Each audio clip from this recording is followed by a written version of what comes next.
I don't know. Just felt like there was a delay in setting it up today. I'm not sure what was happening, but anyway, want to welcome everybody to Halftime Chat R&B podcast. I have to make sure I remember the genre name. And as we review and talk about our favorite songs from Blackstreet's Another Level, the 1996 sophomore album from the group. So much memories about this, and we're going to really go into the album, the impact, the time, everything, even their role on the Home Again tour. But before that, as always, let's introduce our lovely panel. I'll start with you, VJ. How are you doing? I'm good. As I mentioned to you guys a little while ago, I went to see Michael for the second time today in central Oh, London, and it was an interesting show. It was just a movie, right? So a movie's a movie. You go home after it's finished, but this was very different. Everybody got up. 75-80% of the crowd got up every time there was a song that came on, went to the front of the auditorium, danced to the song. Everybody went nuts. Everybody was chanting Michael, Michael. It was it felt like there was a lot of hysteria around the show, and we felt a lot of love. And this is what life should be about: love, music, connecting with human beings, and just it was beautiful. I mean, I'm a big baby anyway. I had a tear walk through at some points in that, and I loved it. Very, very nice. I've just never experienced anything like that. So that's all I had to report. Nothing else really. Wow. okay.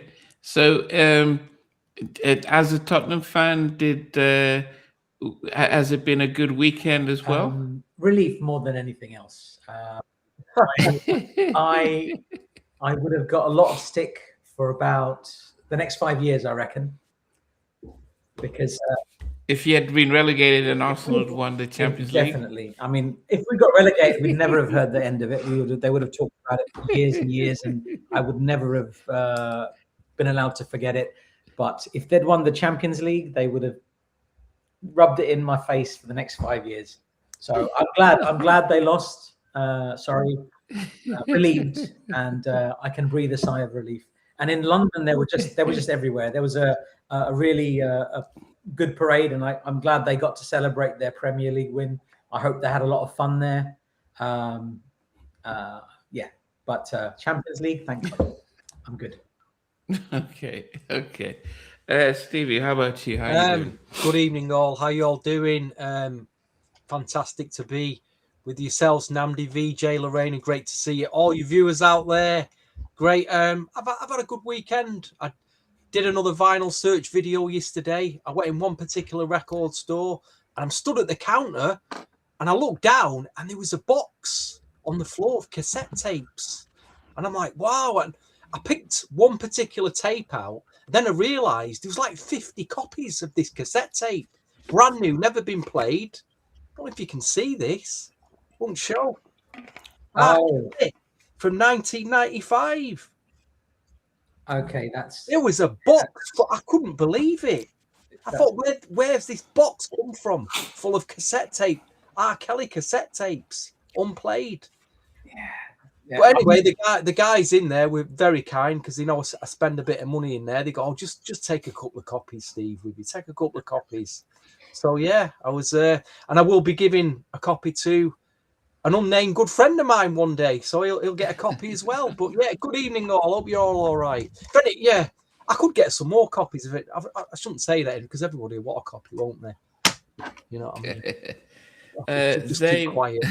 want to welcome you. Last exit to Brooklyn, J Hart. Welcome, Derek from Minneapolis. Welcome. Yes, before we get to you, Lorena, Foster Silvers, one of the youngest from the Silver family, passed away yesterday. Condolences to the family. Also, Last Exit to Brooklyn says, you'll never sing that. You never sing that. You're Champions. champ. It goes like this. It goes, you'll never sing that. You'll never sing that.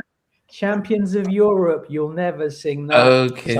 So, I was singing that a lot yesterday, but yeah. Okay. And I'm not a good singer, as you obviously know now. Lorena's thinking, what's going on here? So we would call it a football chant, but for you guys across the Atlantic, it's called a soccer chant. So yes, but yes, Daryl, welcome as well.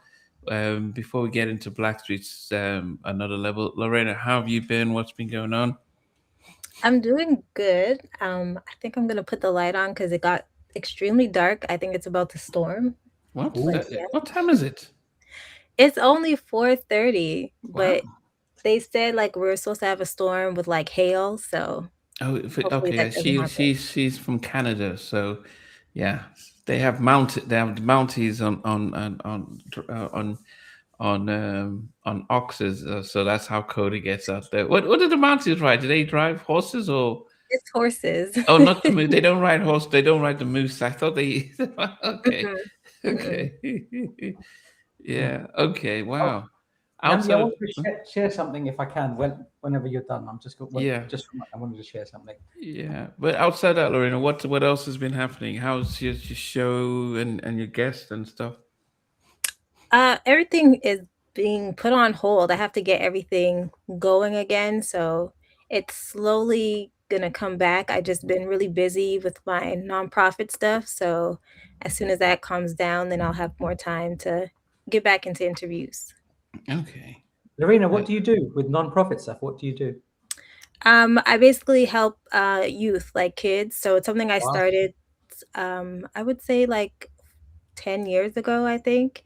And I just started it myself, but then I finally got it registered as a nonprofit. So I do like, I pay for like someone's prom. We do back to school giveaway stuff. I do different workshops. So different stuff like that. So it's Wow. prom season. So we're busy with our prom winners. That's wonderful. It is. Yeah. If people want to support that, how can they do that? How can they support the charity?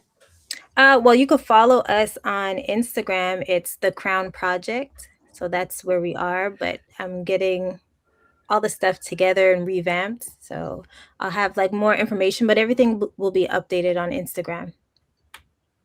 Okay. If you can put it in a private chat and then I can post it, then the actual the ship is things at private chat. If you type it in there, then I can Okay. post it. Yes. Benzins, welcome. Always appreciate your support. Dio, welcome. And this is the first time. You support from Benzins as always. You support, man. Yes. Big him up. Big Benzins up.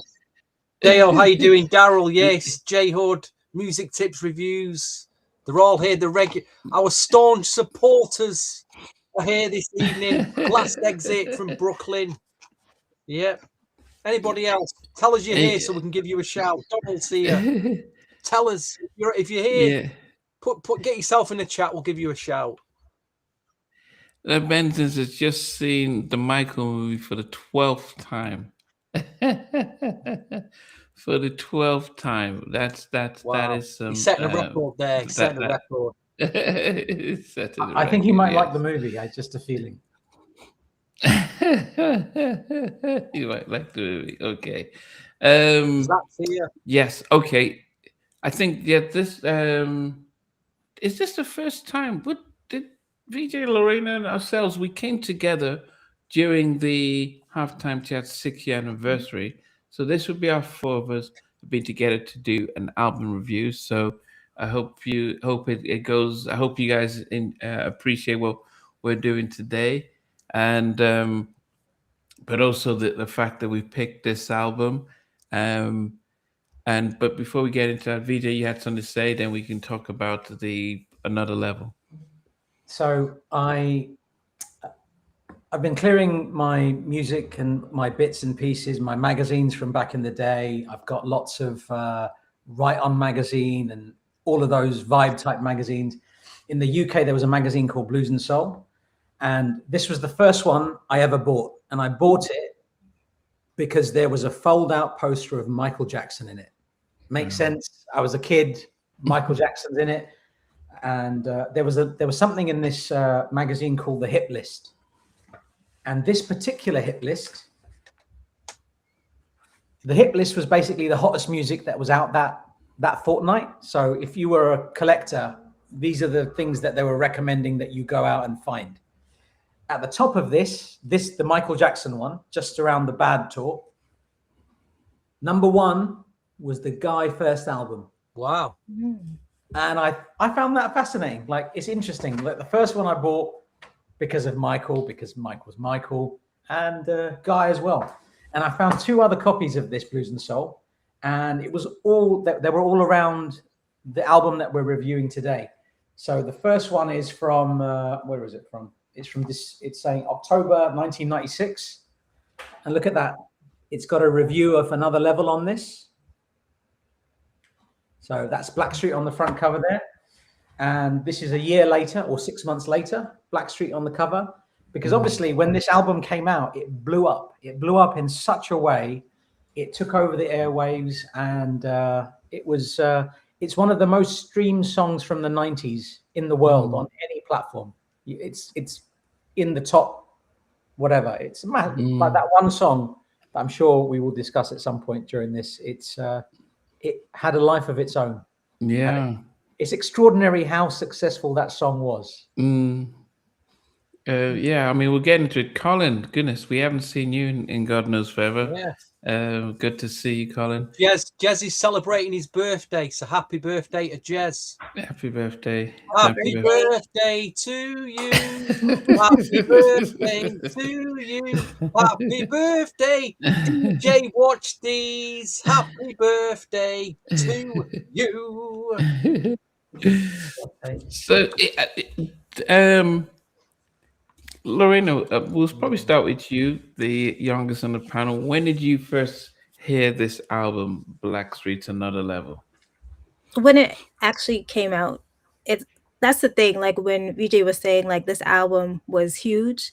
So here in Canada, it was also a big album. And for us to not have, well, here I'll talk about Montreal. Like we don't have a 24/7 hip hop and R&B station. So we have just regular pop, rock, or French stations, talk radio, things like that. And so to actually hear Blackstreet played on the radio, that's how you knew like this was such a huge deal. Oh, wow. So yeah, so this was a big album.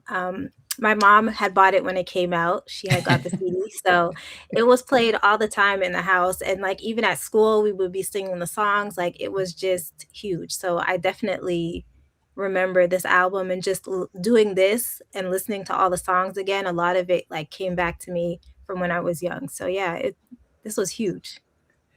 So 96, I was in university in Milwaukee, in Wisconsin, and as an avid, massive Teddy and New Jack Swing fan, and I didn't know that they were working on their sophomore album. So I remember the first album. When I listened to the debut album, it transports me back to 93. It transports me back to really being appreciating the music and the album. But in 96, there was nothing. There was no publicity that they're back in the studio, they're working on the songs. And I remember this day I was watching BET, and I just see the video, just see the dum dum on the guys coming out of the car, and it stopped breaking down, and the video. So I didn't hear it on the radio. I just saw the video, and it just like what's going on? What's this? I still remember the little dolls and everything. They got Hype Williams to do the video, so I saw the video first, and which is unheard of. Normally, you get the radio played, then they do the video. I don't know what happened where it just went, let's just do the video, and it was like, oh, what's going on? And but then I'm watching the video, and I'm like, oh, where's Levi? Where's Dave Hollister? What's going on? And if you notice in the video, you don't necessarily see Eric and Mark, because they're you see Teddy, you see Chauncey, so it's mostly the two of them, and you don't notice what's going on. And then I was surprised to hear that both Eric and both Levi and Dave had left, and it's like, okay, what's going on? Um, I still remember all of that. And the final part before I move on to the rest of you guys is, as I said, I've been, for those who might not remember, I lived in the States for 10 years. I was very much, watching all these programs. And I'm very much into the Tonight Show. I was watching Jay Leno, and the Blackstreet come. So when a group goes big, when they go on to things like the Tonight Show with Jay Leno, and he says, "We want to we want to thank these groups because they have knocked the Macarena off the #1 spot. No Diggity was the #1 Billboard 100. It knocked the Macarena off the top of the #1 chart. So this is not R&B chart. That's the biggest song in the country, and it was on there for 4 weeks, and it knocked the Macarena off the Billboard 100. And Jay just says, "Man, we the nation owes you a great gratitude." And then for me as a fan, watching my favorite artist and group on the biggest shows and getting all that love. I mean, they were on MTV. They did an unplugged on MTV. That's how big they became in that moment. I mean, they were on, but if you watch MTV back in the day,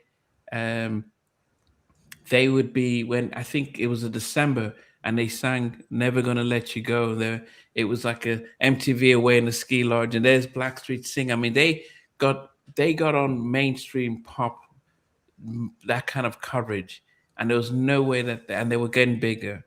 And to think that the album came out on the same day that New Edition's Home Again album came out.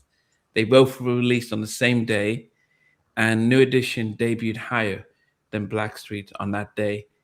And New Edition was actually the bigger, because everyone was like, the return of New Edition, and Bobby is with there. So New Edition, but I used to read the charts every week, and New Edition debuted higher, but Blackstreet started to creep higher. New Edition came down, and New Edition were doing the black radio, but Blackstreet had the big pop radio, and they went on and sold over 4 million.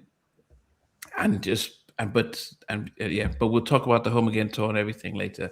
Mr. Savagnon, welcome. We haven't seen you in a while. Bonjour. I'm sure the streets of Paris are celebrating the Champions League victory. Yes. What was it like then, VJ, here in the UK, and then also Stevie? Because as I said, I'm telling you about what it was like being in the States at that time. I will mention that in a moment. I just wanted to say congratulations, Donald, on your team winning. Fantastic. I don't know what you're talking about, but congratulations nonetheless, and nice to have you. And last exit, I think people should hear your promo story when you met Blackstreet during this period. I think you should discuss that at some point. For me, I got this album the day it came out. I remember going to, I think it was Uptown Records. It was a record store on Darblay Street in Soho. And I remember I bought 3 copies that day. Don't ask me. You can only listen to one album at a time, but I bought 3 copies. 3 copies on the album. I was excited about this album. This was I really, really liked the first album, and the buzz was incredible. I mean, everybody, the promos that were selling in these record shops, and the DJs that were receiving the promos, there was a buzz around this particular project, because a lot of people felt that the first album hadn't really hit the mark that it should have. I mean, the first album is an incredible project, and it was a little bit more street, for want of a better word. This one felt a little bit polished, but the buzz was incredible. So yeah, I'm not surprised that it beat New Edition, because we were excited about the Home Again album, really excited. We were expecting the New Edition album around Word to the Mother, right? When BBD did that track. Yeah. Oh yeah, with Ralph and the other Bobby and Johnny, and then there was a long gap, and then this was it. New Edition are coming out, but that summer was all about Blackstreet. Let's be honest, it was massive. in the US it was different. As I said, Lorena, how was it in Canada when New Edition, Home Again, because they had Hit Me Off? Was that again? You don't have black radio, but did you notice New Edition? Yeah, there was a show in Toronto. They had their music station called Much Music. So there was a show on Saturdays that would play black music, basically. So I remember the video being played. I remember seeing it like I'd go to my grandmother's house like during the holidays or whatever. So I remember it playing like on BT, but it wasn't huge in Canada. Like it wasn't a big Mm. thing. Like I knew of the song and I liked the song, but I didn't know of that whole album. Like that was not on my radar. But also, you guys, I was 10, so Okay, yeah, yeah. that might also be why. So I was more influenced with what was playing in my house, and for sure, like we have the CD for Blackstreet, but New Edition, no. Okay, Stevie, what about you then? What was the? Did you notice about the both albums coming out on the same day? Was it one bigger than the other at the I'll time? tell you what. I'll tell you the story I've got. I was in Fat City Records, 1996, beginning of September. Fat City at the time was a big hip hop record store in Manchester. Sadly, not here it anymore. Mike Stevens was in there. He'd started working, and he was selling promos to the R&B collectors like myself. And he had a copy in his bag. And I've never seen this 12-inch since. It was the Blackstreet promo, No Diggity. There was a sticker on it. I think it might have just been an album version, but I've never seen this promo again. And he played it for the first time in the shop. And I held my hands up. I didn't know what to make of it. The next day, I flew out to Orlando with two guys, Andy Mad Hatter and Darren, who were running a record label called Old English Records. And they were, I've kind of mentioned this story in the past, but we spent 2 weeks going around the US, trying to look for work for the record label to license some stuff. But we hired a car, put the radio stations on, and we heard 5 records on repeat all day. Payola radio. I keep using that word, payola. And it was Blackstreet, No Diggity. It was Shades, Tell Me. That one sampling, not LL Cool J. They want the track from the 80s. Which, Who Do You Love? What else? What else was big? Bernard Wright. Yeah, Bernard Wright. Aaliyah was being promoted. The first track from the album. KP and Envy, Swing My Way. That was I can't remember. And the fifth might have been an Outkast record. But the first record store we walked in, and I had £500 spending money for 2 weeks. And I can't, that didn't last long, because the minute I walked in that record store, there was the New Edition album had just dropped, the Blackstreet album, and there was even that Mariah Carey CD single in there with Slipping Away on the B-side. So I'm just grabbing all these, and my guys like Steve, we'll be going a million of these record stores. They've got all these. You're spending your money now on the first day. Don't do it. And they were right, because I ran out of money so quickly. But to get those albums on the first day, I mean, it's just unheard of, isn't it? Blackstreet, a New Edition, crazy. So yeah, I was very excited, very, very excited to get both them albums. Stevie, you mentioned No Diggity with a sticker. I'm going to say you probably got that promo. Is that the one? That's probably it. That's probably the one, mate. Is that it's got the album mix on? Single version, which is the album mix, Yeah. very nice, and a cappella and instrumental. And it's the Yes, same on the probably other that one. Yeah. I was so at this time there's a big store. I don't know if they have it in Canada. Best Buy, do they have it in Lorraine? Now we do. Before we had the Canadian version, it was called Future Shop. Okay, yeah. So I worked at Best Buy. I was in university and I worked at Best Buy, and I worked in the music department. So so when both albums came out, I went to work. I mean, I wouldn't even call it a job, because I would go into so my job, so I would just be and when you're working in the music store, the music that's played in the sold store, well, in the music section, is controlled by our place. So I was just putting in another level and playing the whole album. Then I'll play the Home Again, and then I'll keep stacking up another level so people can come and buy. And I noticed how it was getting sold really quickly and stuff. And yeah, that was my and but as I said, I'm always reading the Billboard magazines, looking at how it was performing and doing my best to help sell it and stuff like that. It was because the song was very unconventional. It wasn't what it. I hadn't heard it. Nothing like that was being played. It just sounded very much different. Um, and at that time, everyone knows Hype Williams is a $1 million director, so he does the best and best videos. And it was a real clean cut video, and yeah, very very different, and it was a very different album. Now I will say I would say that as much as it was a much more commercially successful album, I still preferred the sonic and the recording of the debut album. I think the Another Level felt programmed. It didn't feel like I sonically. When I listen to it, doesn't feel. It feels like I was listening to music that was programmed, so artificial, as opposed to when I'm listening to Another Level. It sounds like as though they had real musicians in the studio, and they might not have. And I've shared this with John Marie, and Teddy upgraded his he went from Logic to something like I don't know side. But that's the one thing that I get, is that it does feel programmed, as opposed to the sense that it was live musicians making the production. That not said, I had to appreciate the fact that what this album did compared to, say, Guy used to, is that they said the wealth. We're not going to depend on one singer. We're going to make sure everyone is part of it vocal.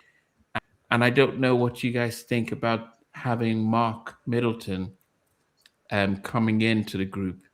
What and also Eric, because they were both vocally different than Levi and Dave Hollister. What did you guys make of the change of lineup for the Another Level, and how much and the richness in sound? VJ, could you just do me a favor 1 minute? I've just got to leave the record shop. There's an original copy up there of Della Soul. Make sure nobody comes in and steals it, please. 1 minute. Whilst I tend to the shop, I'll just say I really like the first album, and I like the combination of the singers on the first album. So I was a bit surprised, and I felt sad. I liked Levi. I thought Levi on the first album was fantastic. I liked Blackstreet with Joseph Stonestreet in the beginning, and then when Dave Hollister came in. But as I got to understand the album a little bit better and the singles started coming out, I thought, wow, Eric Williams has got his thing. And then, obviously he was a member of the Flex, and Marley Mark, Darren Lighty with the group. That was back in 1990, I think, or 89. Phenomenal vocalists. And I was happy. And then Mark Middleton was in a group called Brick City, which was, I think, LeVay Malison's project in 94. And Mark Middleton is a powerhouse vocalist. Like, he is the cream of the cream. When that boy opens his mouth, it's over. It's done. Like, so my original reaction was disappointed that the Levi and David gone. But when I settled into the group, I really, really appreciated Eric and Mark, because they're both seriously talented vocalists, and they suit the Blackstreet dynamic. And obviously they both smashed it. Like, every song that they were featured on, phenomenal. Yeah, Lorena, I guess because if you're 10 when the second sophomore album came out, I think in subsequent years, did you get to listen to the debut album? Did you have an opinion on the lineup change? No, so I haven't listened to the full debut album. So wow. This version of Blackstreet, that's the version that I was not introduced in, sorry. So like when I first saw them like visually in a music video would be the No Diggity music videos. And then following them in different magazines and things like that, that's when I really like recognized who the group is. So unfortunately for me, I didn't really listen to the original versions or have like to compare it to. So Okay. now that I do hear this, I'm definitely gonna go back and then hear with the different lineup Okay. and to see how it is. Yeah. Have you not heard Joy and Before I Let You Go? Yes, I have. Okay. Yeah. But I love that you were introduced to. It's interesting because, like, when you know a group at this time or you know a group at this time, you were introduced to this album. This was your first introduction to Blackstreet, so you have a completely your ears are different. So Yeah. I'm really looking forward to hearing your list because this was your introduction to the world of Blackstreet. Phenomenal. That's awesome. Yeah. Yeah. So I've met Levi, Mark, Eric, and Chauncey, and I would say that meeting Mark Middleton, he was constantly singing. He's just walking around singing. It's almost like that was the one thing I know. He would just be singing continuously. And so there was just an innate love for singing. Interviewing Eric is very withdrawn. He's camera shy. He said he never wanted to be a performer. He just wanted to write songs and get other people to sing them. So he isn't the guy that likes to take center stage. He's the reluctant singer in the group. But I think what you get from him is that a very different vibe when he writes, because he's written for Jaheim and um, for Donnell Jones. So he's very much in that kind of neo R&B stuff, and so he brings a different tone and stuff in his writing, and Chauncey has a very underrated vocal, and I think because he might not be on the biggest songs that Blackstreet. When you think of biggest songs, you have Joy, Before I Let You Go, Don't Leave Me, No Diggity, and so Chauncey might not be singing those songs, but there's a smoothness to his vocals that seems to not get appreciated. So there was something in an appreciation for their dynamics, and they were not like what Jodeci were. Um, and I think what I appreciated about this album is that in the debut Blackstreet album, I think Teddy was heavily influenced in the West Coast stuff. So it was a lot more George Clinton instead of his normal James Brown samples. And so he was almost like, well, that seems to be what's selling. And he went down that direction, which I didn't truly appreciate. But with this, it's almost like, let's just stay in our own lane, which is what was, and they went into a lane that actually made them get appreciated across. And just finally from me, something that was new for the music industry when they released Don't Leave Me. They released the video, they released it on radio, but they didn't release the single. So they didn't have the single being released. So the only way you could get the single is you buy the album in the US. So that was what some art labels were doing in order to push the album. So Don't Leave Me was such a big song. If it was released as a single, it would have been number one. But you had to buy the album. So that's what took the album to, as I said, quadruple platinum. And that was a smart move. And you forget the fact that at this time they had the beef with Death Row. Tupac had the same sample on I Ain't Mad at You. But because the vocals of Blackstreet were so big, you didn't even notice that they were using the same sample, the same song, and I Ain't Mad at You and Don't Leave Me came out the same month. And even Toss It Up was almost very similar to No Diggity when they had the beef. But Interscope really pushed the Blackstreet brand, and the music was good enough. So it wasn't like they just paid money to get it out there. It's actually, if you listen to it, you appreciate it, and it just took the group to another level as well.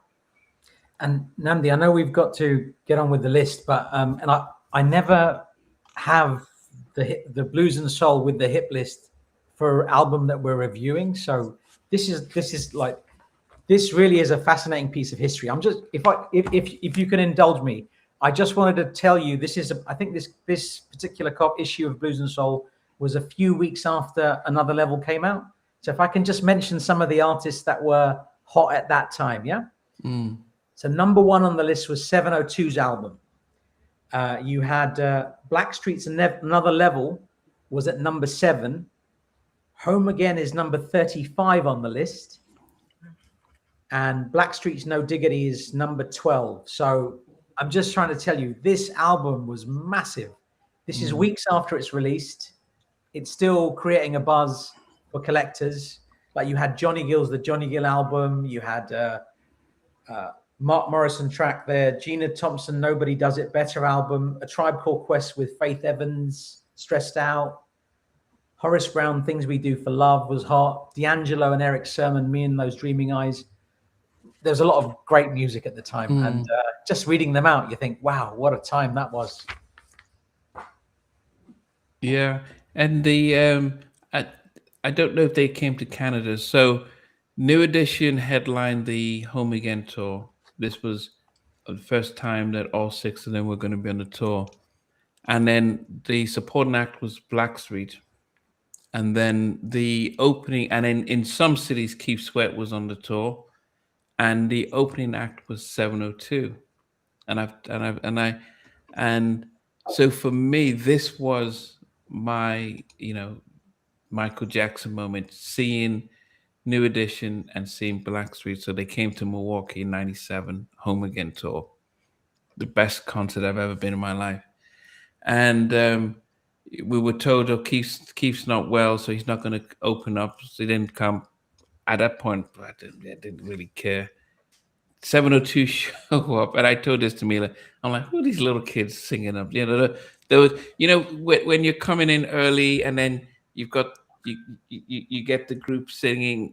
They're singing a song, and I hadn't, their song, Stilo hadn't really hit, and so I was like, okay, yeah, just waiting for the warm up, and then of course Blackstreet show up, and I said this to her because they did a big set, and. This was like, man, look at Teddy, look at Blackstreet I was there singing and everything.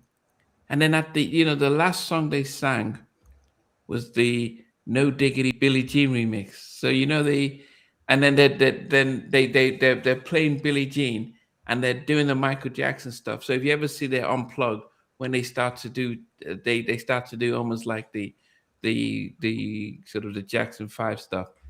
And it was like, oh man, they only got an hour of them. Then of course New Edition comes out, and it's Bobby's set, it's BBD's set, it's Johnny Gill, it's Ralph's, and they do the old school, and then Johnny comes out and they do the Is It Isn't Love. Then they all come out to do that.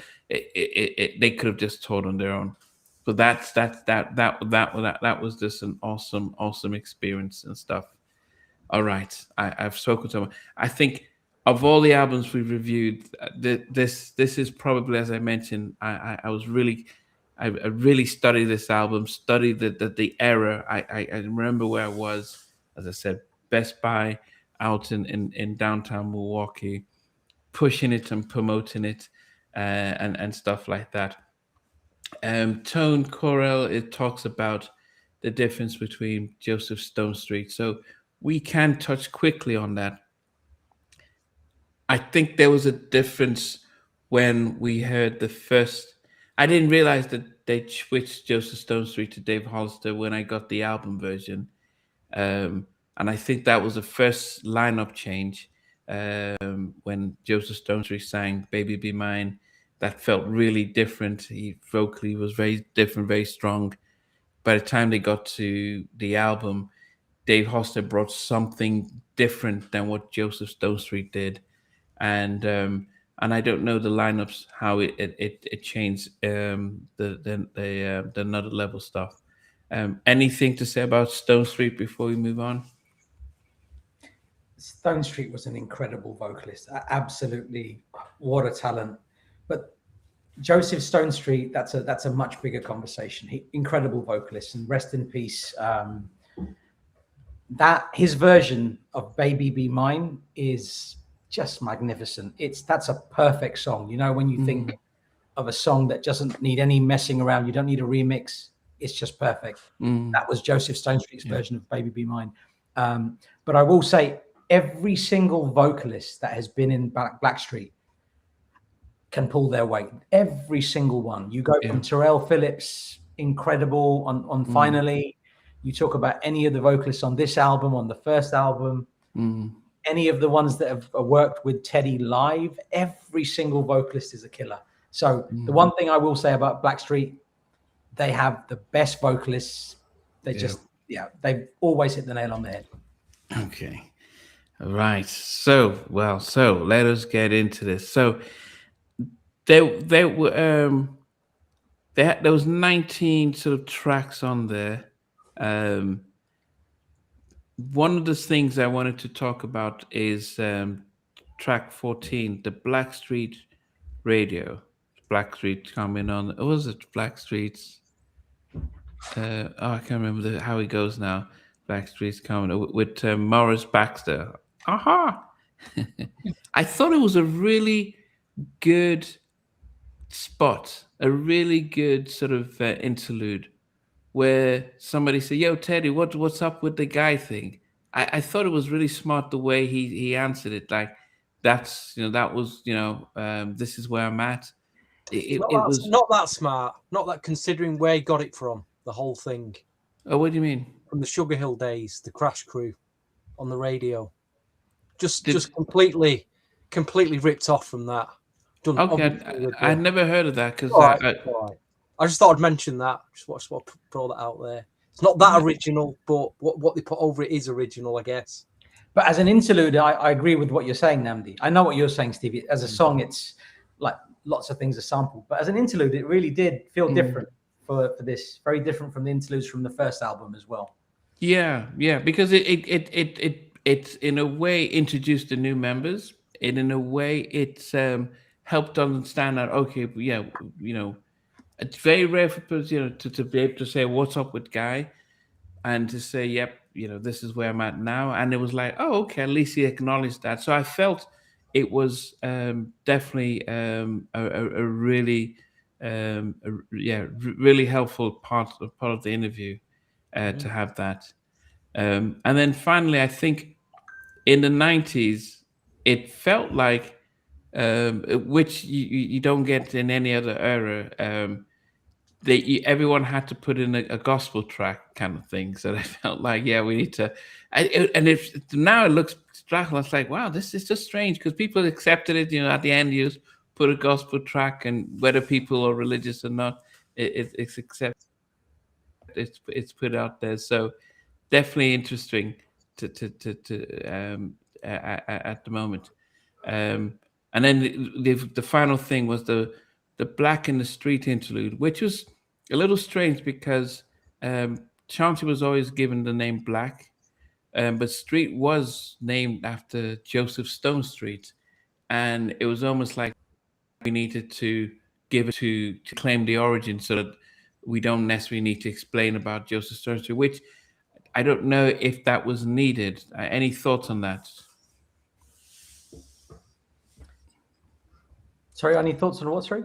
On the fact that Teddy said he's now going to be called Street and Chauncey is Black, when initially from the debut, from when CB4 soundtrack came on, it was Joseph Stonestreet and Chauncey Black Hannibal that were the nucleus of why the name Blackstreet came about, and in the Black and Street intro.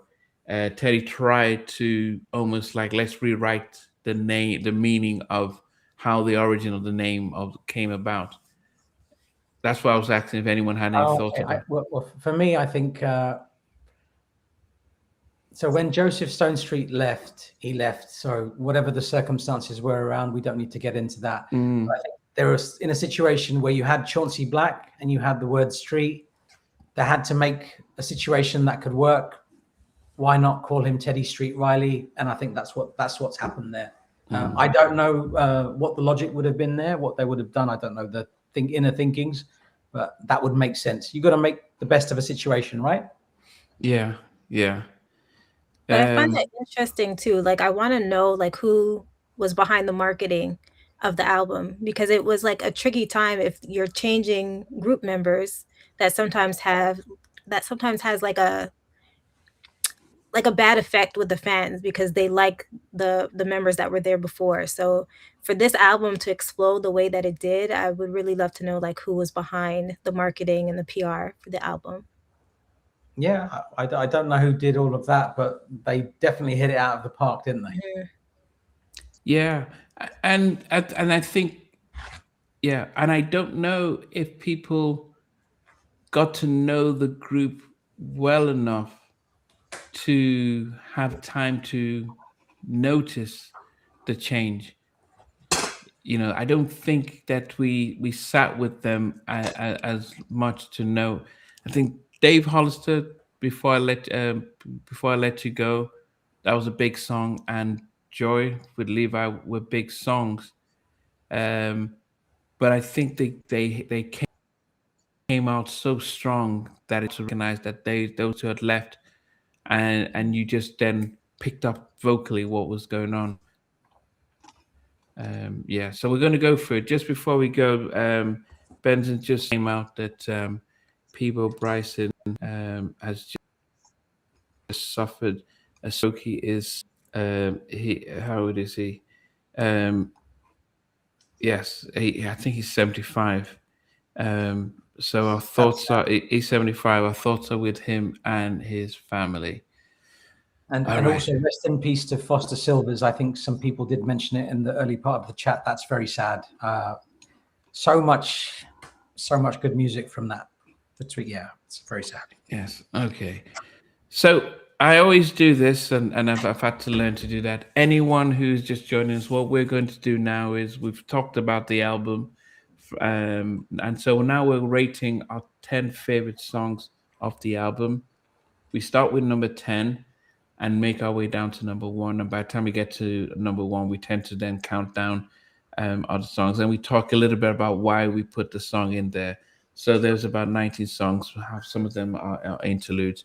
So for you guys at home, it's always great in the chat because everything that you're writing in the chat, we are seeing.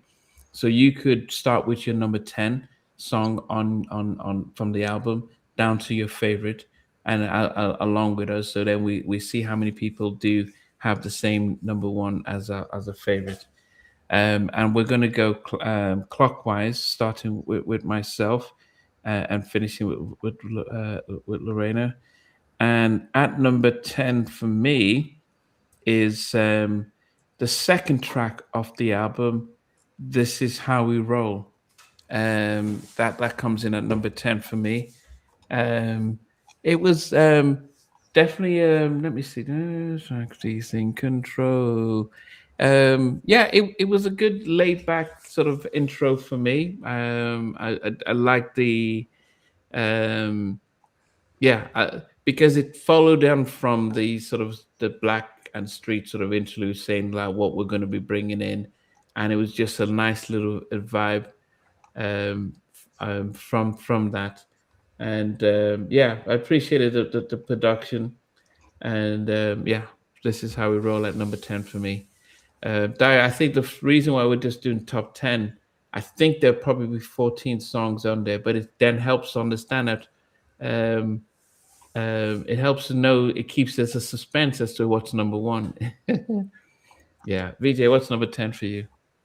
My number 10, produced by Teddy, co-produced by Tommy Sims.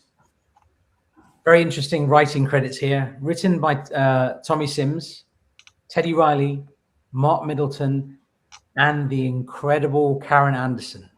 Phenomenal songwriter. My number 10 is Happy Song Tonight. Great, uplifting, makes you feel good. Great place to start. That's my number 10. Okay. Stevie.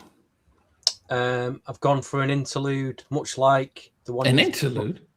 Yeah, much like the one you was discussing earlier, which was Jack's off. One of the what was it? Sugar Hill. Yeah, it's very much inspired or ripped off, whichever way you want to look at, by Earth, Wind and Fire. But it was My Paradise, the interlude. It went on for over 2 minutes. and it's a very long interlude. I mean, a lot of artists now only make 2-minute tracks, so it's longer than that. So you could say it's a track in itself, but really good interlude. But that's the thing with Blackstreet. They did interludes so well, you wish that they were songs. And that's a good example. I get why you put that at number 10. Fair enough. Okay. Lorena, what's number 10 for you? Okay, coming in at number 10 for me is I Want to Be Your Man. That is my number 10 pick. Okay. Let me see. Nice. That's a nice choice. Love it. And by the way, this was kind of hard. It's always hard. It's always hard. Very hard. And I'm only sharing this because it didn't make my top 10. But I Want to Be Your Man was co-produced by Spragg Dougie Williams, and his contribution on that song it's lovely. It's really lovely. Great choice, Lorena. Yeah. Waiting for baby, baby, baby. I wanna. Okay. Yeah. Okay. Andy, you should sing the whole song, man. We're here for it, man. We're here for it. Whatever you want, I'll give it to you. That is my number 9. I'll give it to you. Let me try and remember. Okay, it's strange because I've listened to it, picked up my stuff. Sherry Blair did a lot of writing on this album as well. I think, as I said, I do wonder sonically. There was something that I just didn't like sonically about if it was. So I think one of why there's something about the production of the Bobby album that felt more authentic to me.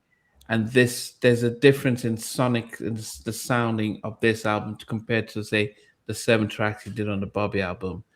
And so that's always the thing about me. And I do wonder if they had recorded this the same time, and or even when they did the Blackstreet album, if I would have appreciated some of these songs a little bit better. But yes, so my number 9 is, as I mentioned, is I'll give it to you. Nice.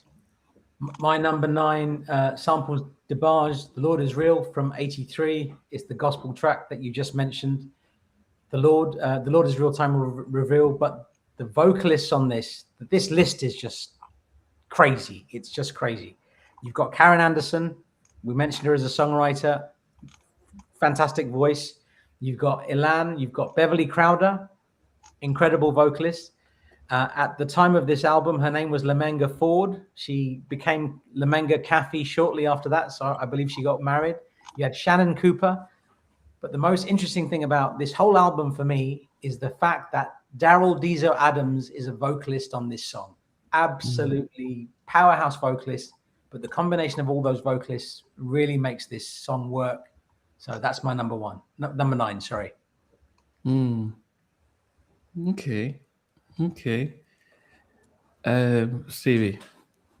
I've gone for I Want to Be Your Man. Again, another inspired by Roger and Zapp. Just a nice song.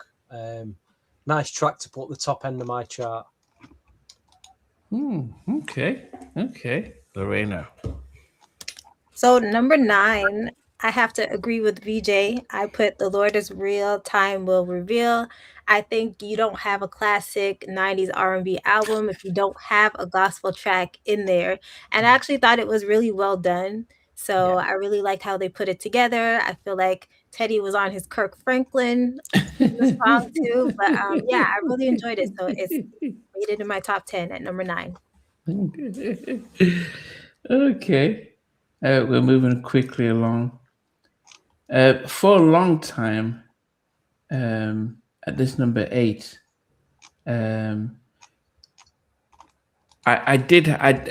if we went back to 96, 97, this would have been higher. And they were everywhere. So as I mentioned, I was such a massive Blackstreet fan, and I remember watching them on MTV, and it was around November, and they're in their they're in their black leathers, no, not leathers, it's like their hats and their gloves, and it was snowy, and they're singing this song live. Never gonna let you go away. You belong to me. And I'm like, wow, this Mark guy can sing. He can proper sing. The only part of the song that I didn't like was when they got it to the bridge, and it was and it's nothing about Chelsea, but that part sort of I think that was the part that I just didn't appreciate of the song, when it breaks down into that part before he gets back into it again. But Mark really took it to another level with his vocals on that track. But Never Gonna Let You Go comes in at number 8 for me. My number 8 is obviously all the tracks are produced by Teddy, so I'm not going to say the producer's name again and again. This track is co-produced by Xavier Hargrove. That is another fascinating name to have on this. Xavier Hargrove worked very closely with Dallas Austin for Dark Productions. So that is very interesting. He did a fantastic remix for Wendy Motten, a step-by-step remix, which is, I won't get into that, but it's phenomenal. Written by Teddy, Chauncey, Xavier Hargrove, and another incredible writer who also wrote Tell Me What You Like for Guy, a lady called Sherry Blair. First mention of her. My number 8 is I'll Give It to You. And I think this could have been a single. This somehow, there's something about this song which is just great. And I don't remember Xavier's name being on it back in the day, but reading that this week, I listened to this a lot, and this would have been a good single, I think. I really like this song a lot. I don't know why it's at number 8 now. And Joseph's giving me the yellow card for putting Never Gonna Let You Go at number 8. But Stevie, what's at number 8 for you? I've gone with This Is How We Roll. It's a bit formulaic. I like the mid tempo, like hip hoppy type production. Again, it's a good track. Nothing special, but it's a good album filler. And I thought, again, it's at 10-9-8. Those are those kind of filler tracks, and that's where it should be. Okay, Lorena. Number 8, I have I'll Give It to You. I think it's a really good song. So that's why I have it in my top 10. I just felt like there's other songs that were like really, really good. So it comes in at number 8. I think you're copying my list, Lorena. I think so. That's 2 in a row. That's 2 in a row. Okay. So yeah. Hopefully, you guys are. So we're getting on to number 7 right now, and yes, I remember, when you listen to, listening to the album, and then you notice that yes, they are bringing in different. So in the 90s, 2 things that you normally get. You normally will get a gospel track, and you generally get a Stevie cover. it felt like the thing you had to do, and that was the Stevie cover was ever since Jodeci did Lately. Everyone wanted to get a piece of that success, so everyone started. And then you had Intro, who did Rhythm in the Sky, so that became okay. Put in a Stevie track, but the other part was putting in either gospel or inspirational track, led to the Barge meets Blackstreet, and The Lord Is Real. And it starts off almost as if they're just covering the song word for word, and then they Mark just goes back to church. Now, I don't know if you guys knew this, but he went to the same church with Stanley Brown, and they grew up together. Mark Who went to Middleton. church? Did that? Is that right? Yeah, Mark Middleton and Stanley Brown. So when I interviewed Stanley, he says, "Yeah, Mark Middleton was in our choir when I was a kid." And then when I met Mark, he says, "Yeah. Say hi to Stanley. Yeah, we were singing together." And Aaron Hall was also in the same church, in the same choir. So you can see the pedigree of Mark Middleton from back in the day. But yes, you talk about Kirk Franklin imitation, but I didn't appreciate the song as much because when it's on track 19, it's almost like, oh, you've gone through and it's at the end, but it made sense at the end because this is like the goodbye track. But sometimes you don't appreciate it when it's so far back at the end, and so the Lord is real, time will reveal. And Elder Barge gave it his thumbs up, said it definitely did a good job of that, and appreciated it as well. That's number 7 for me. I've just imagined an entire new reality. Can you imagine if Stanley Brown and Mark Middleton and Aaron Hall recorded stuff together? That is a killer combo. Like Stanley Brown is a producer. He doesn't need anybody's help. He can do his thing. Aaron can sing his socks off. Mark can sing his socks off. That would have been 2 great projects. I can imagine like a Stanley Brown produced Aaron Hall album and a Stanley Brown produced Mark Middleton album. I think that would be quite cool. That's interesting though. They were at the same church. Wow. Yeah, they grew up together. But I guess one of the things that you start thinking about is back in the day, 80s and 90s, the bulk of the R&B talent came out from the church, and they it just shows you that it wasn't that there was a lack of singers, but it was the fact that you could have your pick, but you had to have something different to take you to the next level. So they all could sing vocally, and how much talent there was. Somebody mentioned how many other kids were like Michael back in the day. But if Joseph hadn't worked hard, would we ever know? Would we have ever seen that? So just imagine how much talent there was back in the day. Yeah. All right. So, VJ, what's number 7? My 7 contains elements of the staple singers. Let's Do It Again from 75. Produced by Teddy, co-produced by Chauncey, written by Teddy, Chauncey, Sherry Blair, and Markel Riley. I think this song should have been a single as well, because I think Chauncey absolutely nails this song. I know people have mentioned it already in the lists in the chat. I think Good Loving would have been a very, very good singer. I just don't know what it is about this song. You listen to the production, Chauncey, the way the vocal tone fits the production, it just fits. And I think this would have been great as a single. And I've just said 2 songs that should have been singles. I know you can't have everything as a single, but I think Good Loving would have worked. That's my number 7. Good delivered in the day. It's okay. Good. Okay. Stevie. The ballad "Let's Stay in Love" is number 7 for me. Just a nice ballad. Nice vocals. I wouldn't say it could have been a single, but again, it's just a nice, solid album filler. Let's stay together. Let's stay in love. Okay. And okay. Lorena.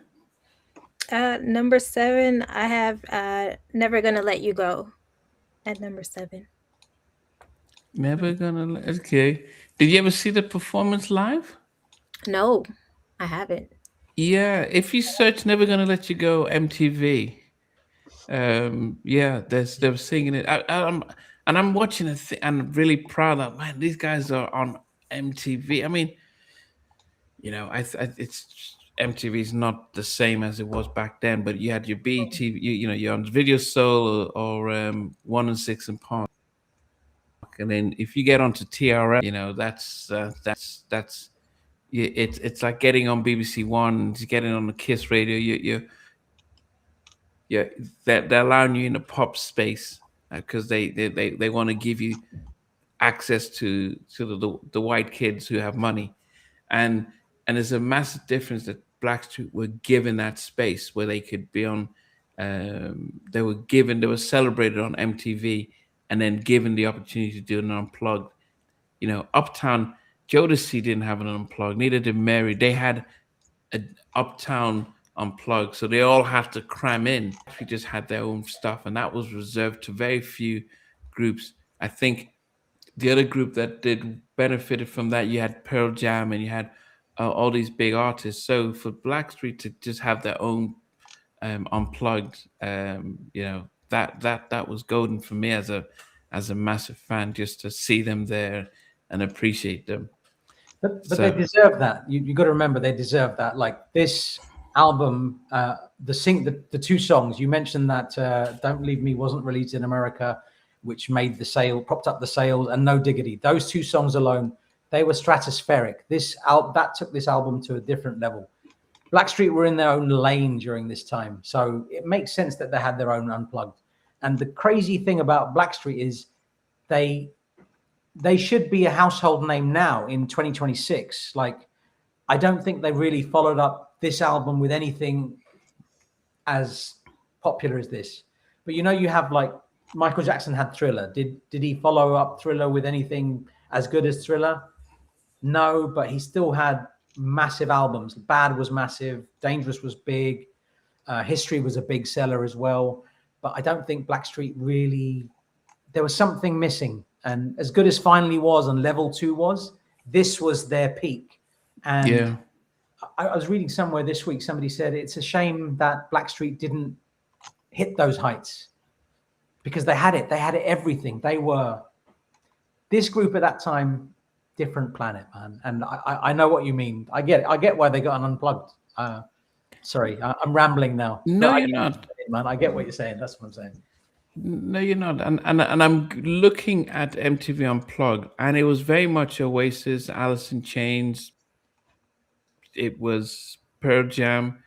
Chris Isaac. There wasn't that many.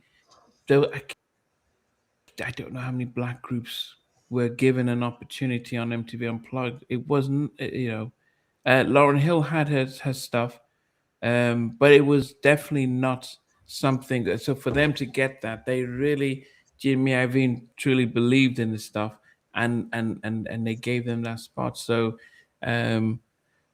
wonder if the lineup hadn't changed, because the successful album was Mark, Eric, Chauncey, and Teddy, if they were able to keep the same lineup and work collaboratively going into the next album. But the other thing was, Jamie Iovine, there was mergers in the record industry around in '99, and the rumor was Jimmy didn't want Blackstreet to be released because they were putting so much, trying to cut costs as they're merging. But some within the camp wanted to get the album out as quickly as possible because they wanted to build momentum. But the singles, Boyfriend, Girlfriend, did not really, it cost a lot of money to do the video, 1.5 million. The song didn't really hit. And then it just meant that was the end. But we'll get into that. All right. There's a whole conversation around singles on that album. Confused was released. Rodney Jerkins and Teddy Riley, they both produced that track. That was on the Wild Wild West soundtrack. That should have been on the Finally album. It was on the promo album. Like, it was meant to come out on that album, but it didn't. That would have been an incredible single. The other one that I think should have been a single off that Finally album is the Daryl Deezo Adams track, Misery. Killer. I mean, Deezo's version of that he did with 911, killer. And Blackstreet nailed that as well. So there's some things, but yeah, but it is what it is. And life happens like that. What are we on, number 6? No, we're I've just given my number 7, which is The Lord Is Real. What's your number 7? My number 7 was Good Loving. I've said that one. We've talked about that one. Okay. Stevie, what did you have as number 7? I've already said it, mate. We're at number 6. What's yours? My number 6 is Seven. Let's Stay in Love. Okay. And Lorena, what was your number 7? Never Gonna Let You Go. Never Gonna Let You Go. Okay, so that's how we got to the MTV Unplugged. Number 6 for me, I would say that I was a big fan of the album version. Did not like the video version, and I think this was part of what I talk about when I say that you got the exposure, and maybe there was something about trying to go too far to appease to a wider generation. I don't know who did it first.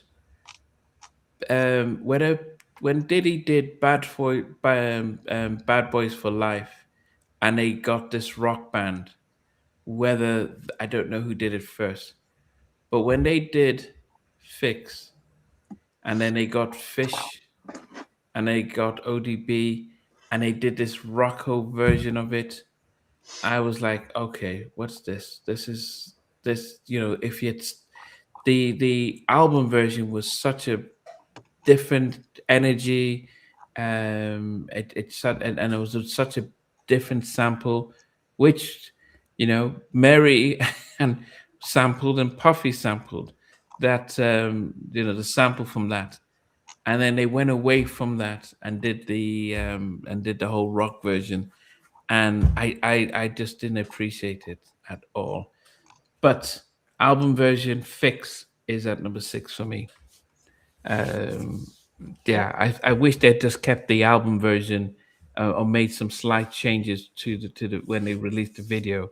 But and also the video was, as I said, they started to, they did. It was okay. We've got this MTV market, so let's just go in that lane, and it just felt like, come on, you've got to remember your base, stay with your base, and let them come to you. Don't try and chase them. And I think it impacted how good that song could have been. And that was just me. Zay said an interesting thing. He said, "Oh my God, I love the video version of Fix. It's busy, but I love it." I think that video version worked, but it's in its own lane. But I also understand what you've just said, Namdi, and I know what you're saying. I think the original version didn't really need to be. It should have been the video. There were other mixes. There's the Shumari mix. There was a Dizo mix of that as well. Fantastic. But the video mix. I get what you're saying, Zay. It was in its own lane, but it wasn't for me. But it worked for people that like that kind of thing. Fair enough. Yeah. My number 6 contains elements of DJ Rogers' "Say You Love Me One More Time" from '76. Brilliant track by itself. This one's written by Teddy, Chauncey, Sherry Blair.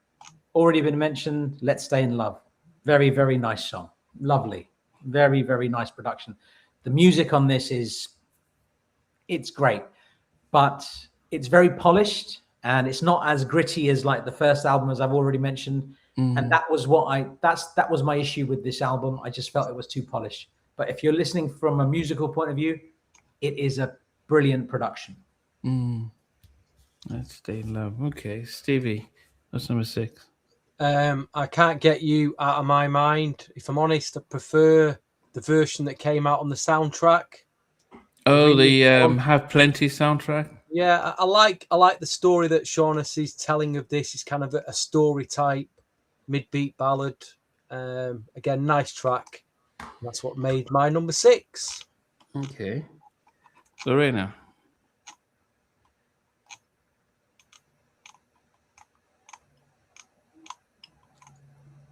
I can't hear you.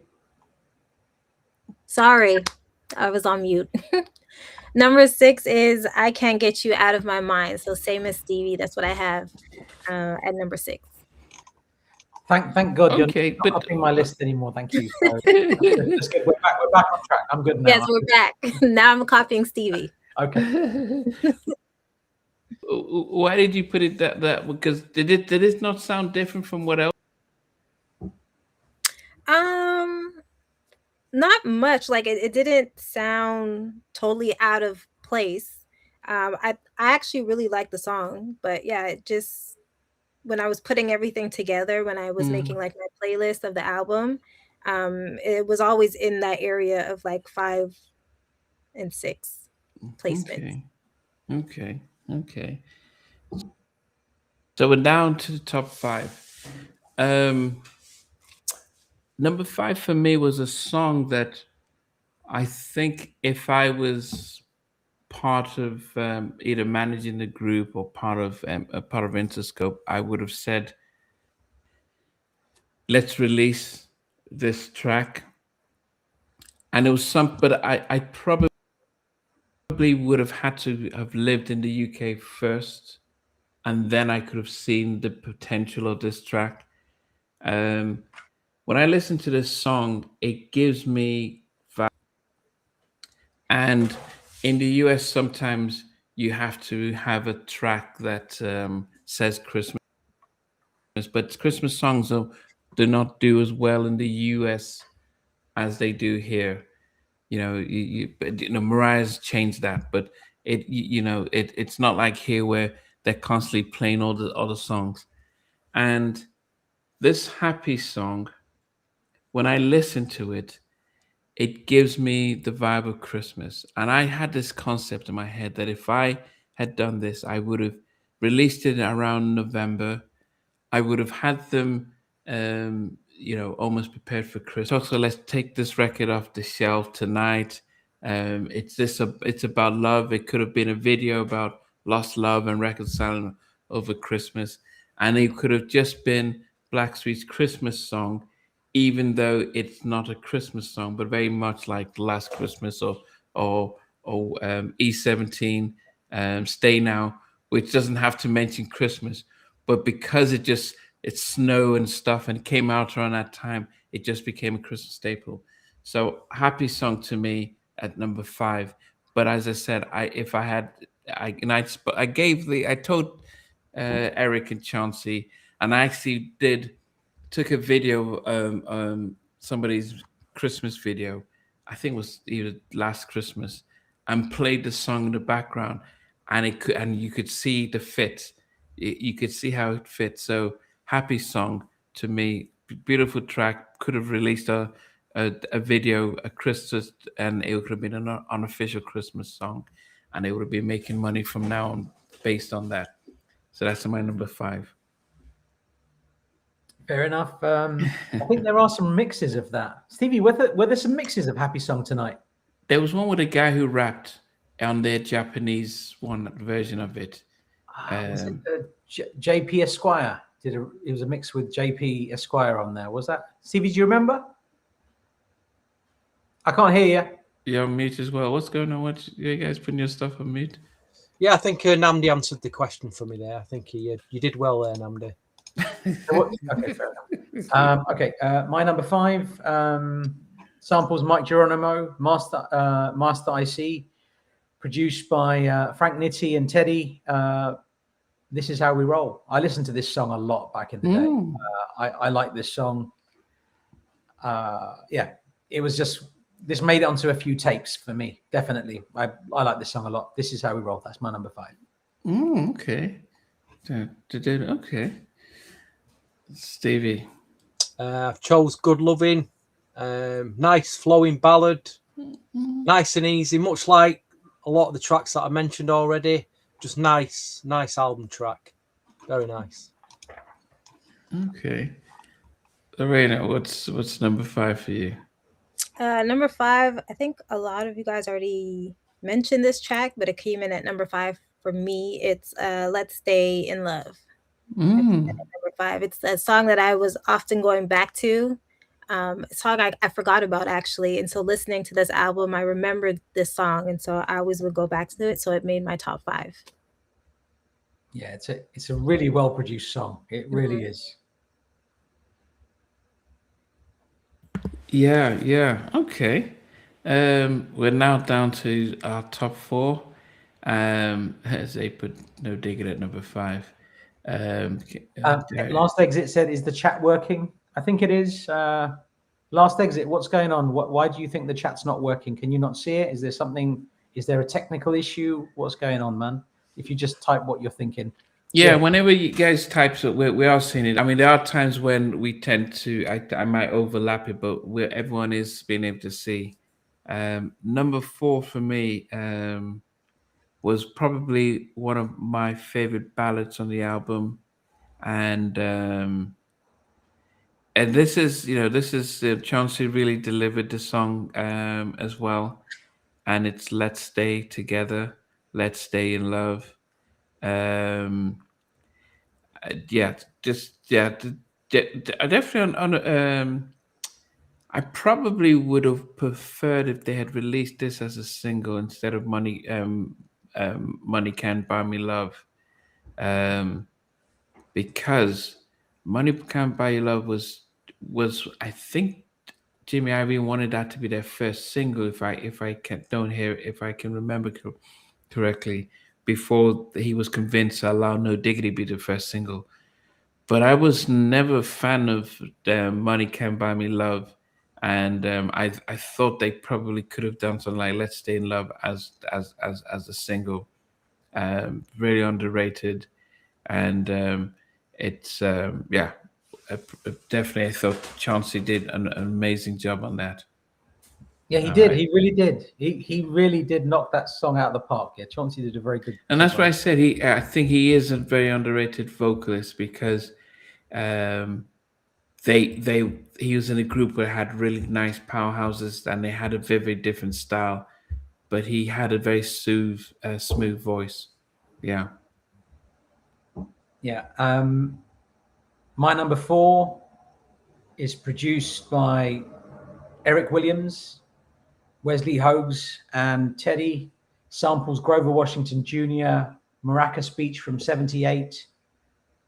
It's written by those guys, as well as Chris Lighty. Just got to mention his name. As Stevie mentioned earlier, I prefer the remix of this as well, the one that was on Half Plenty with Lamenga Caffey and Beverly Crowder. But this album version is fantastic. This could easily have been much higher for me. I think the remix is an absolute, it's too good. The remix is just too good. I Can't Get You Out of My Mind is my number 4. Did they have a version with SWV? Not of that. They had, I think SWV, they did a track, Tonight's the Night. So they did Tonight's the Night and Craig Mack. So there was a version of Tonight's the Night. Yeah, I remember that one. I do remember that. I just thought Blackstreet, I thought they can't get you out of my, I thought they did can get you out of my mind. Okay. But then that's, okay. Yeah, and Jez, you've mentioned the DJ Kofi Mega Mix, which is on the Money Can't Buy Me Love single. I didn't know about that. I knew about that mix much before it came out. There was a promo pressing of that just with the DJ Kofi Mega Mix, and that remix is fantastic. If you don't know who DJ Kofi is, he's a DMC champion, incredible DJ, and he mixed some Blackstreet tracks. The ones he did on that mix, you have No Diggity mixed into Queen Pen, Man Behind the Music, then Giving You All My Loving, I Like the Way You Work It, a few of the Fix mixes, and a few of the Don't Leave Me mixes. If you haven't heard it, you really need to hear it. I've distracted myself. Where are we, Namdi? Sorry. So you've just given your number 4. Okay, so cool. It's on Stevie now. All right, good. Pick the super sensational ladies' favorite. Don't Leave Me, number 4. I mean, it's just too big. I don't know what else to say. It's as big as you get, and somehow it's found its way at number 4. Thank you, please. On the album, is it mine says? Why does mine say we're gonna take you back? Is that because there's an intro. Okay. I was thinking, why does it say want to take you back and don't leave me? Okay. And okay. And Derek Mallory, what you've just said, about asking Michael Jackson for permission for Money Can't Buy You Love. I was actually thinking about that today. I thought, how did Blackstreet get permission for a Paul McCartney and John Lennon song? Now, if you know me, I'm a massive Beatles fan. Where I live, there's a lot of my Beatles history. So anything to do with the Beatles, I get very happy. And obviously, I like Blackstreet a lot as well. So Blackstreet and the Beatles combination was a bit of a mad one for me.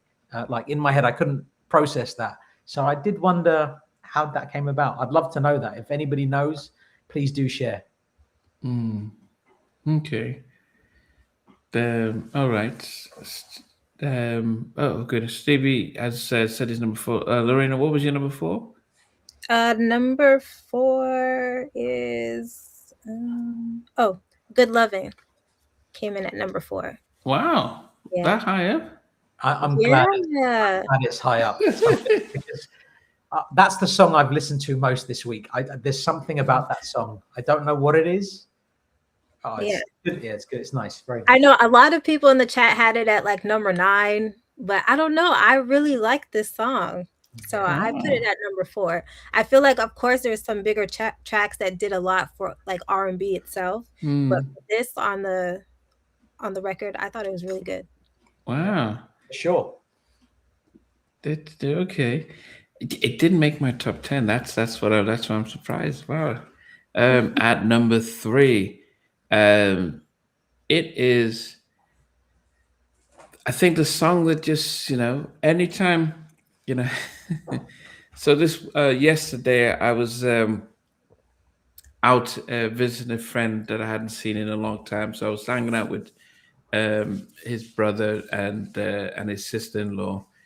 And then he says, to tell them that what you do. And I say, yeah, I've got this podcast. Now they're white. And I reference that because when they say, who have you had on your show? I have to then think of, who would you know? Kool and the Gang, Sister Sledge. So I have to go 5-star. I have to kind of go. I can't say SWV like, huh? So. And so because they tend not to know those type of niche R&B groups, and so as I said, I bring this up. Then I said, okay, what about Blackstreet? And they said Blackstreet, No Diggity. Oh yeah, so that then helps me say, do you know this song? I like the way you work it. No Diggity. Oh yeah.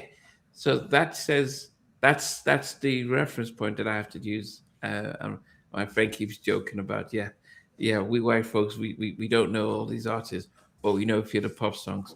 And I say this to talk about how the memories of seeing the video of No Diggity for the first time and just being blown away, because as I mentioned, I didn't hear it on the radio, and it was almost like by accident I just see it on TV. And it is almost like Rum Shaker, because when you hear it so often, you can get, but when you do listen to it, you can still appreciate that it was a very different, very interesting song. And it was something that you could say, okay, yeah, Teddy really, really put himself back on the map as a unique producer. And getting Dre to talk about, to name drop in it, is never a bad thing. So yes, No Diggity, 4 weeks at number 1, knocks the Macarena off the top 10, off number 1, and it is at number 3 for me. Nice. Before I go into my number 3, I was in New York in that summer. And I just found this in one of my records. I think it was in I don't know which, it was one of the Blackstreet 12s. So this is what they were handing out in, I don't know if anybody remembers the HMV on 34th Street, 6th Avenue, but they're giving this out. There's this little, it's just like a little leaflet.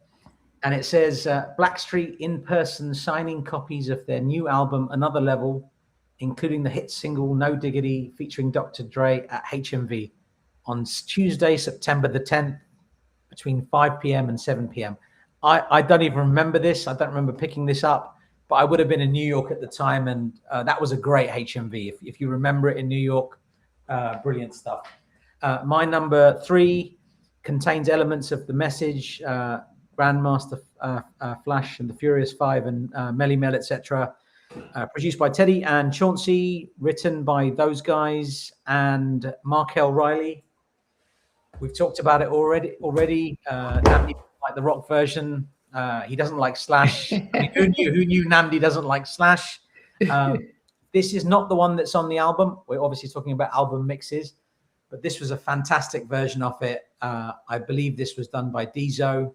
The Call Me mix. Call me when you need. There's a great Shamari mix of it, but this is Blackstreet featuring Jay-Z, and I think this was the first time. I don't. When did the City Is Mine come out? I don't know which one was first. I can't remember, but this was great. Fix is my number 3, sir. So, madam. Yeah. So that Japanese remix CD had it, and it was definitely good. And I just remember just one thing around the Blackstreet No Diggity stuff. Lorena, have you heard the Billie Jean Blackstreet remix? No Diggity remix. I don't know if I did. I'm taking notes so that I could go back and listen and watch these things. I feel like I have so much more to learn about this album. So I have to go back. I'm not sure. If you go onto YouTube and type in Billie Jean No Diggity, and it's Blackstreet. So Chauncey is singing Billie Jean, but it's the No Diggity remix version of it. So if you got the maxi single, which I'm sure you guys did, it was there, and it was really. I wish they had put that as a single, Billie Jean No Diggity remix. I think that would have just been an amazing single as well. So yeah. But anyway, Stevie, what's number 3? No Diggity. It's only made it to number 3 for me. Yeah, but you said, what was it like when that came out in the UK? Did it, as I kept talking about how to get onto the Billboard 100, that's a massive thing, not just the R&B charts, but what was that like when it came out in the UK? Yeah, it's big. It's a big record, Namdi. The biggest. It was big. This is that song. Like, you're talking about the US because you were there at the time, but this song was massive. It makes total sense that this obliterated all competition. There was nobody even close to Blackstreet in 1996 when this came out. Wow. It was a big song. And there was some. And I was going to say about the hit list, you mentioned No Diggity, right? So in the hit list, I thought this was interesting. And I keep going back to this list because this list is so cool. So Blackstreet's No Diggity is at number 12 on this list. Number 13 is Machiavelli, Toss It Up. How cool is that? I love that. It's the same damn song, isn't it? So yeah. Was No Diggity like on Top of the Pops and played on Radio 1? That's what I'm wondering, if it made it to the sort of the popular side. I don't remember seeing it on Top of the Pops. I wouldn't be surprised if they did.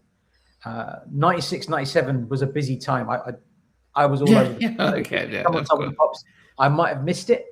Okay. I don't remember it, but it would make sense that they were on Top of the Pops. This, must have been. DJ O'Day said that the No Diggity Das Effect remix. Have you heard that one? Yes, there's a remix of No Diggity with Das Effects. It's called. There's one of the versions. It's called Das Diggity Radio, and there's another one which samples. It's not samples. It's like they've recreated Billie Jean, so that's called the Billie Jean Das Radio remix. So it's Billie Jean and Das Effects together with Fix. There's a lot going on there, but they weren't bad remixes. They're pretty cool. Okay. Lorena, what's number 3 for you?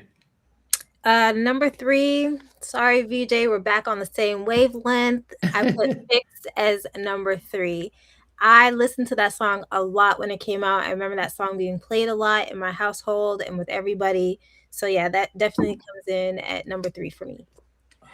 Were you into the video version or the album version? I like the album version better, but I didn't mind the video version. I think because like living here, you grow up a lot around like rock music, pop music, so it wasn't like out of the norm. Of course, it was out of the norm for an R&B group to do that, but like the beat itself wasn't something too crazy, so I didn't mind it.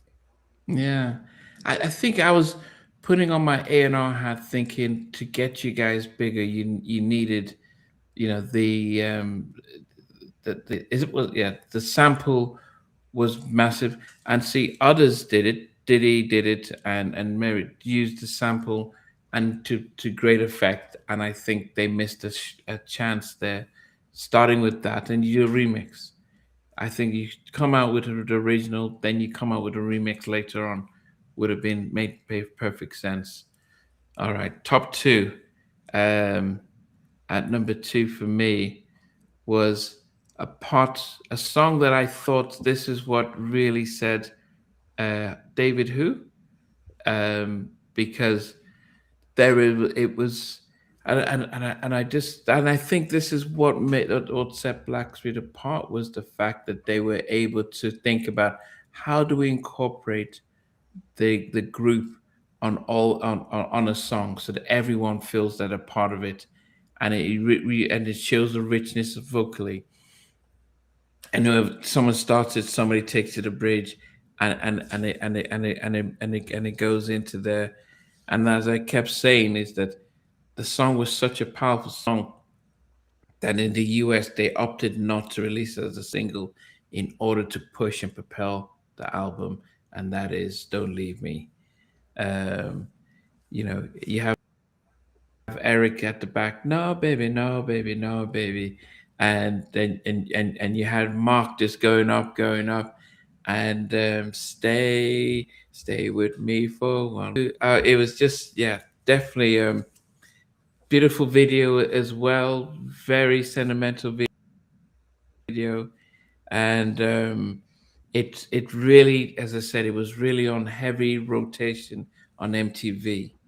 It was something. It was a risk not to release as a single. It was definitely what took the album to quadruple platinum, and gave them that Grammy. So "Don't Leave Me" is at number two. My number two, Last Exit. You mentioned a song a little while ago, and you said Guy could have done this song, and I'm going to say something about that in a moment. So this was sampled in 11 songs. Samples DeBarge's "A Dream" from '83. It also contains elements of Guy "Goodbye Love." It also contains elements of Blackstreet "Physical Thing" from '93. Ever so slightly, just little bits, produced by Teddy Riley and Bink Carell. The writing credits are Bink, Teddy, Chauncey, and the incredible Karen Anderson. I was at a show in New York at the Harlem Apollo, and it's a big show. Doesn't matter what the show was. Met Karen Anderson outside and had a chat with her, and I said, I just need to shake your hand. You were a co-writer on this song. And the song I'm talking about is obviously "Don't Leave Me." Phenomenal song. When this came out, it was everything. And there's a remix of that song, which it's called the "Goodbye Love" remix. So it takes the music from "Goodbye Love" from Guy's first album, and it puts it over the top of "Don't Leave Me." And 2 years later, on the Japanese release of Guy 3, they did the opposite. So they had the Guy 3 tracks. You would know what they are. Then at the end of that album, they had a track called "Goodbye Love, Don't Leave Me" remix. So it's the Guy track. It has pronounced vocals by Tammy Lucas. You can hear Tammy Lucas more clearly on that version. And then on top of that, you've got the remix that was used for "Don't Leave Me" 2 years before. that instrumentation was put on top of it, and it's Aaron singing it, and it's absolutely insane. So if you don't know it, now you do. Go and listen to it. Find it on YouTube. It is a killer. So that was for you. Last Exit, you mentioned something. And is it Chuck Wummer?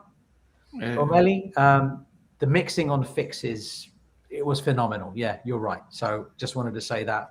But that's my number 2. Don't Leave Me. Okay. Yes. Okay. I need the one you mentioned about Guy 3. I don't think I've heard the You love it. Namdi, you're gonna lose your singing. Pardon my French. You're gonna lose your shit, man. You are going to lose it. So good. It's perfect. Okay. Stevie, what's number 2? Number 2 is based on my night clubbing memories. It's the year that Mark Morrison came out, Return of the Mac. You know, huge, just to sound huge in a club, that. And Fix got to number 2 again. I just, it's just something that I used to really enjoy listening to, dancing to on a Saturday night. It just sounded good in the club. It hit the spot. Load of good remixes, a great remix package. Yeah. What was your favorite remix, Stevie? The Shamari one or the Dieso one? Which one you would have liked? The Dieso and the Shamari one. The smooth Dieso give it a more club edge. The Shamari one was smoother. But even the album mix you could dance to as well. You know what I mean? If you just pitched it up a couple of beats. I mean, they had big budgets for singles back then. I mean, they on that, the Fix. I just wanted to share this. You mentioned Fix, right? There was this pack that came out. This is a double pack that came out. Yeah, it's called Blackstreet Fix. There was album mix, main mix, the one that Namdi likes, featuring Slash and ODB. There's the Smooth Shamari mix. There's the Dieso Call Me mix. There's a man behind the music. That's an extra bonus track. The Queen Pen, they were trying to promote that as well. There's a hip hop mix. There's a Lindsley mix, and then they've added 2 Don't Believe Me. But this was a great single. If you are a collector and you want, this is the one to get. I mean, this CD single as well, American CD Maxi, which had a lot of the mixes on, and they also debuted Queen Pen's Man Behind the Music right at the end of it. Yeah, that was a nice bonus. We're like, that inside it as well. It's like for merchandise. Nice picture with merchandise. If you want, is that Blackstreet stuff? Oh, cool. So nice little package that. Yeah, so I like these singles. I still remember the, especially from the first album, all the maxi singles, like the Booty Call. They had the loot, the drum and bass ones. Ain't no call like a booty call, could a booty call get this? They were fantastic. I can still remember that. I remember. So I was just buying I was buying the album, buying the maxi singles, and those are the only times I'll get those ones, and stuff like that. I mean, yes. Okay. But the one thing about Lorena. You mentioned maxi, and I don't want to talk too much about it. I know we've been running for quite a long time, but the thing with Blackstreet, their maxi singles were value for money. They put so much incredible music on those CDs, on the vinyl, etc., tapes. Definitely value for money. Like the Booty Call, I like the way you work it. CD, I think it had 8 mixes of each. There was a version where you had 16 mixes. Can you imagine 16 tracks on a maxi CD? What is that? That's an album, isn't it? Yeah. Even Joey had different versions of it. I like the Uptown Joy version. Yeah. Anyway, Lorena, what's number 2?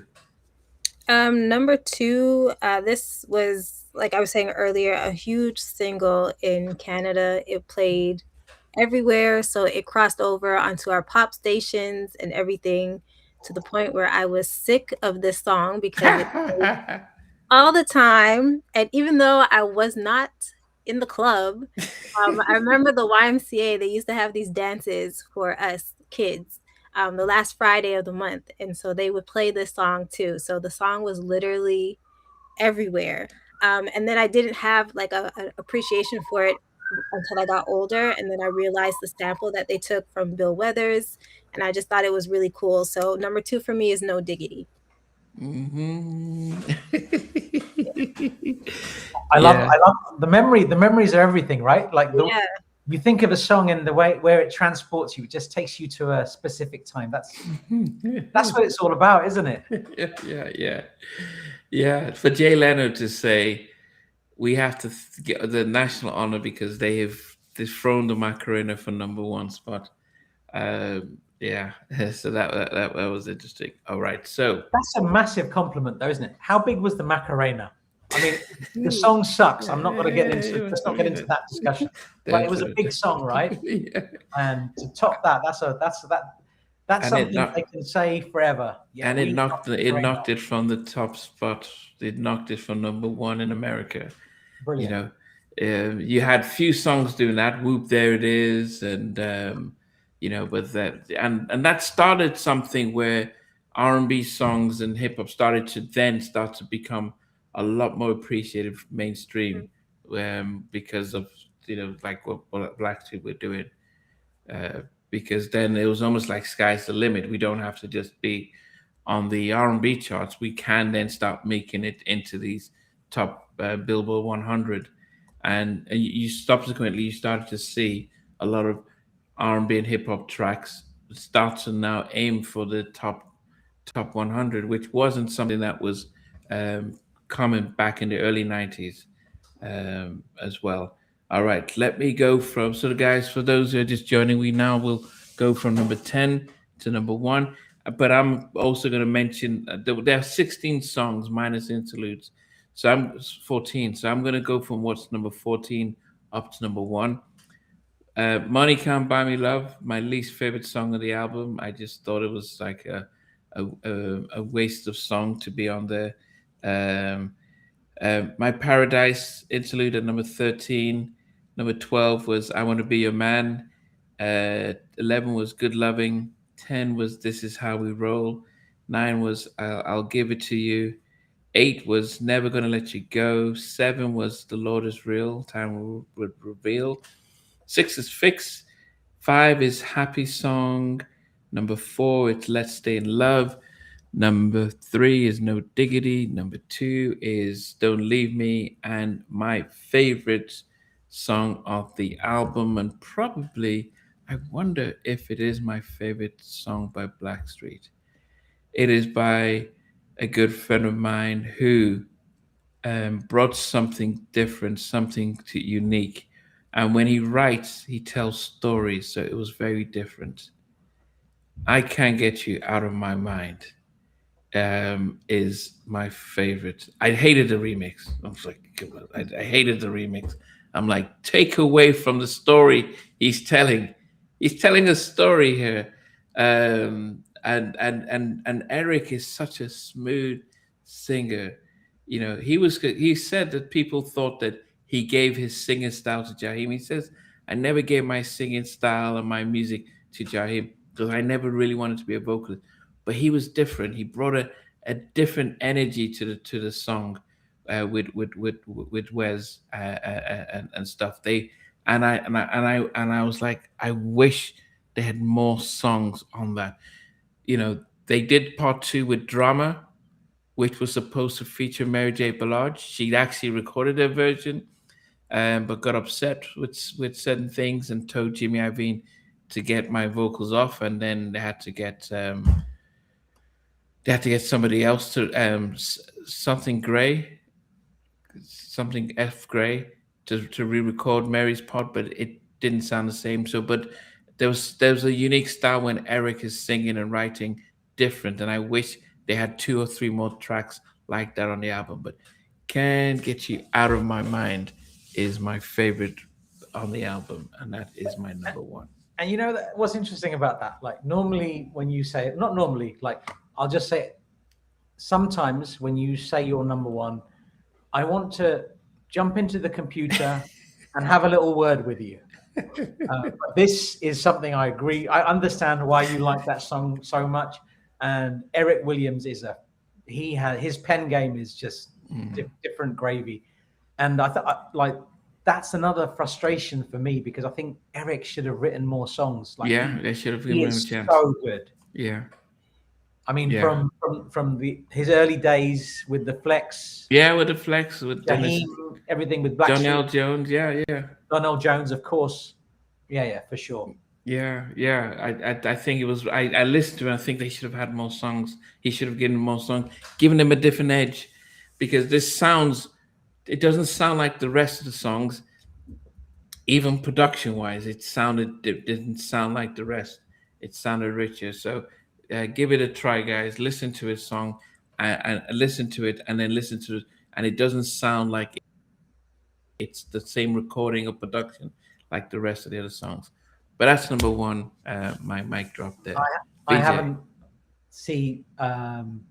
I've been running around a lot today. Normally I would print things off so I can access my computer. So I don't need to access my computer. The full list is on my computer, but I have my top 12. So I'm going to just share that with you, if that's okay. My top 12 is I Want to Be Your Man. As I mentioned, Karen Anderson and Spragg combination with C Black, Markel Riley and Teddy, killer track. Number 11, Money Can't Buy Love. The idea that Blackstreet did a cover of a Beatles song, my brain struggles to process that. That is just next level stuff. And I thought it was a good cover.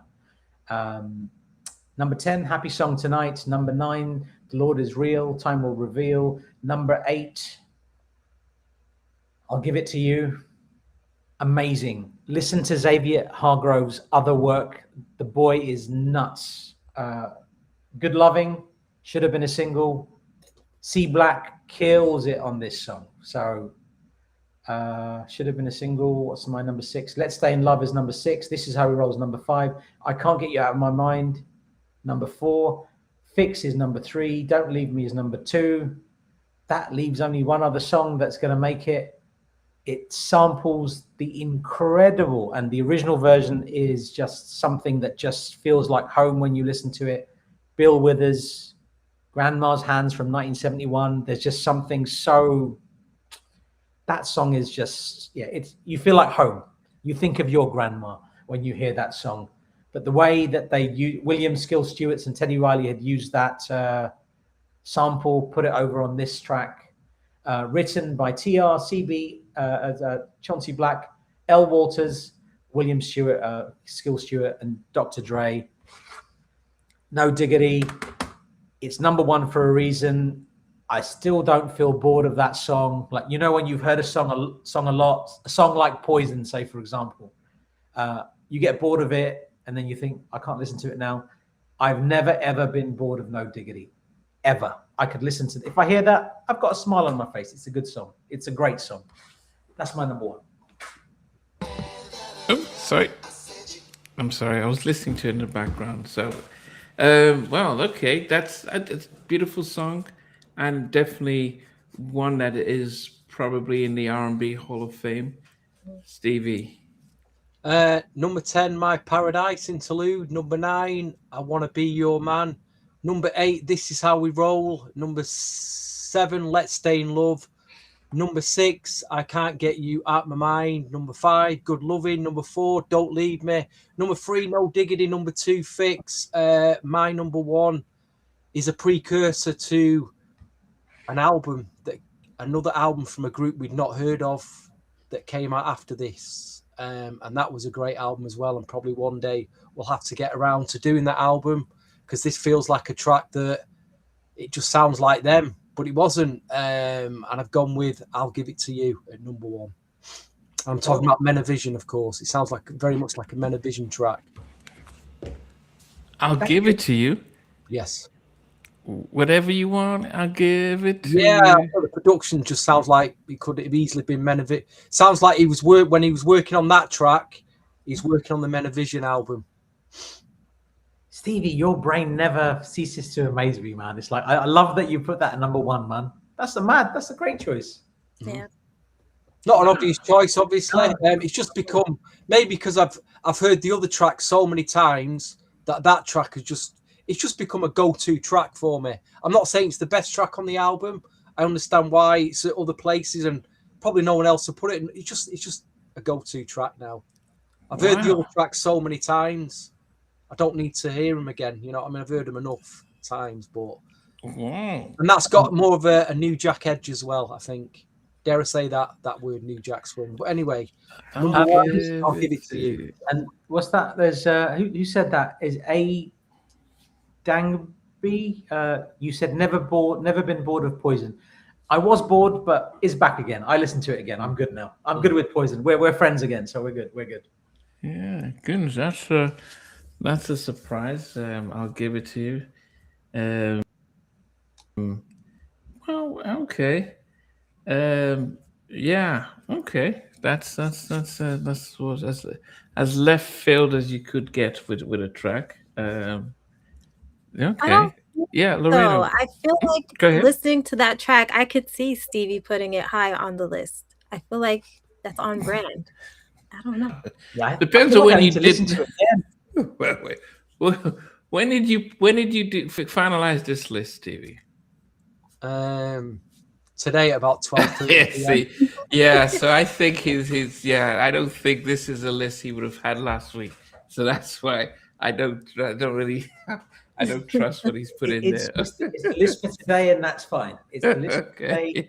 This podcast, we're good. It's all good. It's all good. Yeah. Go ahead, Lorena. Do you want to count down? Yeah. So I only have 2 outside of the top 10. So at 12, it's Money Can't Buy Me Love. Number 11, This Is How We Roll. Number 10, I Want to Be Your Man. Number 9, The Lord Is Real, Time Will Reveal. Number 8, I'll Give It to You. Number 7, Never Gonna Let You Go. Number 6, I Can't Get You Out of My Mind. Number 5, Let's Stay in Love. Number 4, Good Loving. Number 3, Fix. Number 2, No Diggity. And number 1 was another big track. It brings back a lot of good memories. They also played this. It wasn't played on the radio here, but it was played a lot like outside. And so that is Don't Leave Me at number 1. Yeah. It's definitely, those songs are always killer songs. Those songs where men are begging, I'm sorry, forgive me, don't leave me. Those songs never always get given lots of love, you know, when you have one of those things.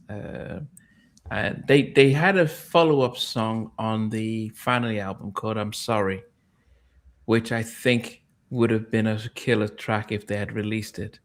I'm sorry, and I think it was Terrell that really sang that, and that those kind of songs.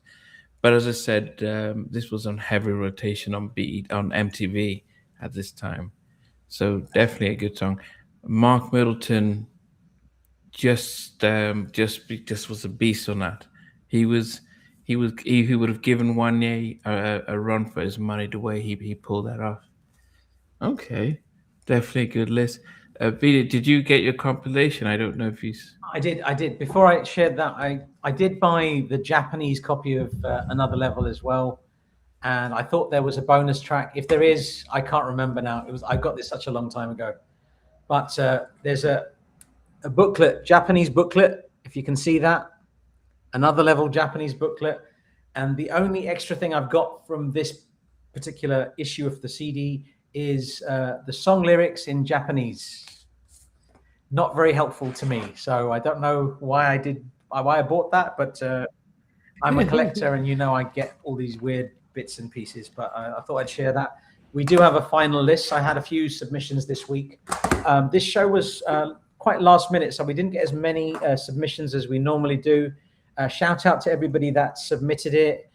Special shout outs to Brandon and Claude, who I saw this Michael movie with today. Anyway, thank you to everybody that sent in the list. I'll go from 14, if that's okay. From 15. Blackstreet on the Radio at number 15. Number 14 was I Want to Be Your Man. Number 12 was Never Gonna Let You Go. Number 13 was My Paradise Interlude. Number 11 was Money Can't Buy Me Love. based on that alone, maybe it shouldn't have been a single. I don't know. Number 10, The Lord is Real, Time Will Reveal. Number 9, Happy Song Tonight. Number 8, Good Loving. Hold on 1 second. Number 7, Let's Stay in Love. Number 6, I Can't Get You Out of My Mind. Number 5, This Is How We Roll. Number 4, I'll Give It to You. Stevie, I'm just saying, like, what are the odds of that? I'll give it to you at number 4. The people that submitted lists, they clearly like it just as much as you. Number 3 was Don't Leave Me. Number 2 was Fix. And number 1, No Diggity, No Doubt. That's the list. I don't think it's surprising because it's a song on its own that it's definitely a defining song. It's like Jade's Don't Leave Me. It's like Jade's Don't Walk Away. Those are the songs, BBD's Poison, stuff like that. Okay.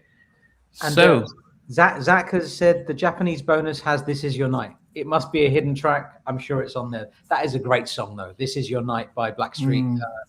Should have been on the European and US issues of the album, but This Is Your Night, if you haven't heard that, another Blackstreet track from this era as well. Okay. Thanks, Zach. So out of 10, what are you guys giving the album? Who's going first? Yeah, you can go, CJ. The first album was 9.5 for me. It's just so good. So for me, the album was too polished. I thought the grittiness, the street edge that the first album had was lost on this album. I understand it. I know why the album did well. It makes sense, but I felt it was too polished. I feel that the energy of that first album was lost. So for that reason, I give it a 7, 6.5, 7. It's very good, but it is not in the same league as the Blackstreet debut. That is the killer album for me. Okay. Lorena, what about you? Well, of course, I can't compare it to his first album yet, but I'm definitely going to listen to it. I'm probably going to go down a Blackstreet rabbit hole after this and really get into it. So I'm not letting this album go just yet, but I am going to definitely take my time and listen to the first one. So for now, I'm going to rate it at 8.5. It might change in the future, but right now, this is where it lands for me. No, but one thing, Lorena, like, that makes sense to me. If this is your introduction to Blackstreet, I completely get that rating. If I'd heard this album first and I didn't know of any of the music that these guys had done before, I would have easily put that up there. Okay. So that makes sense. But I'm just, anyway, fine. What about you, Stevie? Before I head very wearily to my sleeping bag, Big shout to the Bridge, by the way. Bridge, I haven't spoke to you for ages. How you doing? DJ all day, yes. Who else is there? Who is Mr. Vampapam? I'm sorry if I murdered your name. But yeah, I'm just wearily heading to my sleeping bag. To the great man out there, the great man, TR, on this second album.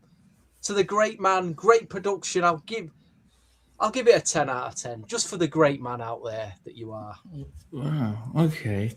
I probably would give it a 7, and I won't, and I'll say just because sonically I felt like VJ says it just sounded too polished, and it didn't feel as how I like the Bobby album.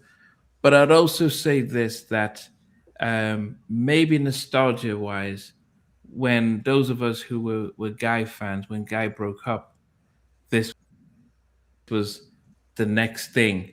And when the original album, the debut album came out, so there was a sense of, wow, this is, so there's a way of just almost then just rushing to the debut album and appreciating the fact that he had 15 plus songs. And then you get the big hits on this. and then it just changes, and they become everyone's group as opposed to our little group that we have. But I've great songs on this, but I vocally I think so. We will definitely try and do the debut album to get when Lorena gets a chance to listen to it, so then we can get to see how she finds that. But for everyone out there who's been with us for the last 2 hours, we definitely appreciate you, and keep supporting good music. On Tuesday, the 2nd of June, are coming live, and so we want everyone to tune in on Tuesday, as Rex and Fex will come on, both Arkell and Markel. Opportunity for everyone to ask them questions directly about songs, about production, about whatever it is. So you've listened to the interviews, but now you've got a chance to talk to them live. So join us on Tuesday live at 9 p.m. Eastern, 4 p.m. Eastern, 9 p.m. UK time. We will be back. We're not sure with what, but we will be back. So keep celebrating the music. You know, there's a lot of whether it's new stuff or old stuff, just that's what we are, spreading positivity and spreading love. Till next time, guys. Take care. Thank you. Take care, guys. Hey guys, thanks for watching. Thanks for being a part of Halftime Chat.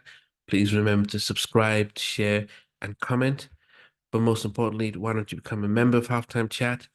We've got amazing videos, amazing perks, and being able to support the channel. But anyway, thanks for watching.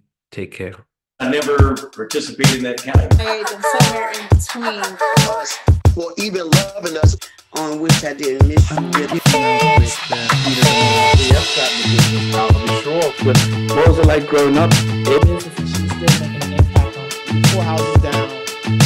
I have a couple of pieces. trying to get this one and that one. That works for me, but just for me, No, okay. They don't understand what Jonas Boys and Winnie all Play it.